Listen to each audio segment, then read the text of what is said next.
আসসালামু আলাইকুম রাহমাতুল্লাহি ওয়া বারাকাতুহু। কেমন আছেন সবাই? শুভ সকাল। অনেকদিন পর আপনাদের সামনে আসলাম। আসলে সময় পাই না, যে ভিডিও বানানোর মতো সে সময়টা আসলে খুঁজে পাই না।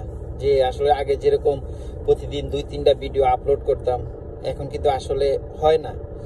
আর যদি হতো, মনে করেন যে একটা ভিডিও আপলোড করার পরে যদি এরকম সাপোর্ট পাওয়া যেত, তাহলে মনে করেন যে একটা উৎসাহ পাওয়া যায়, কিন্তু ওইরকম কিছু না।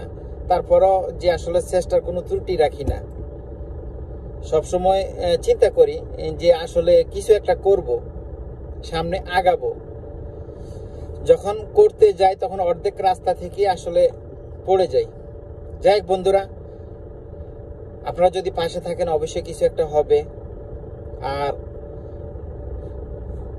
ভিডিও আপলোড না করলে তো সেটা তো বুঝে নেই, আইডিটা অনেক ডাউনে চলে যায়, লাল দাগ চলে আসে।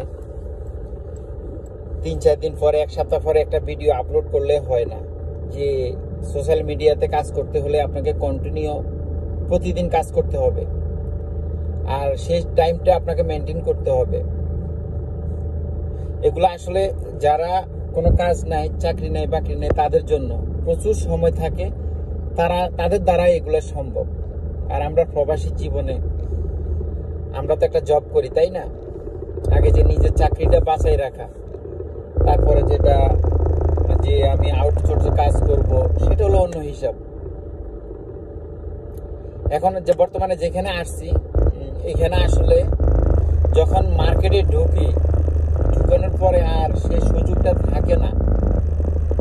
আগে হয়তো যেখানে ছিলাম জায়গাটা অন্য জায়গা ছিল, গ্রাম এলাকা ছিল এবং সময় ছিল, করতে পারছি। তাই বন্ধুরা, ইনশাল্লাহ আবার হয়তো সবসময় তো আর একরকম থাকে না। চেষ্টা করি যে কন্টিনিউ রাখার জন্য, আপনাদের মাঝে আসার জন্য। তাই দোয়া করবেন আমার জন্য, আসলে সবসময় যেন থাকতে পারি আর একটা কিছু যেন করতে পারি। আর এখানে যে বসে আছি, এটা হলো আমাদের কোম্পানির ভিতরে, এরিয়ার ভিতরে। আমি গাড়ি স্টার্ট করে বসে আছি, গাড়িটা একটু গরম করতেছি। যাব এখন 7টা বাজে, 7টা থেকে আমাদের ডিউটি শুরু হয়, আর ডিউটি শেষ হবে আপনাদের 4-5টা। তখন বাসায় এসে রান্নাবান্না করে খাওয়া, একটু রেস্ট নেওয়া, তারপরে নামাজের সময় হয়ে যায়। মনে করেন যে টাইম এইভাবেই চলে যায়।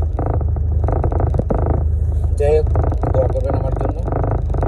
ভালো থাকবেন, সুস্থ থাকবেন। আল্লাহ হাফেজ। আসসালামু আলাইকুম রাহমাতুল্লাহি ওয়া বারাকাতুহু।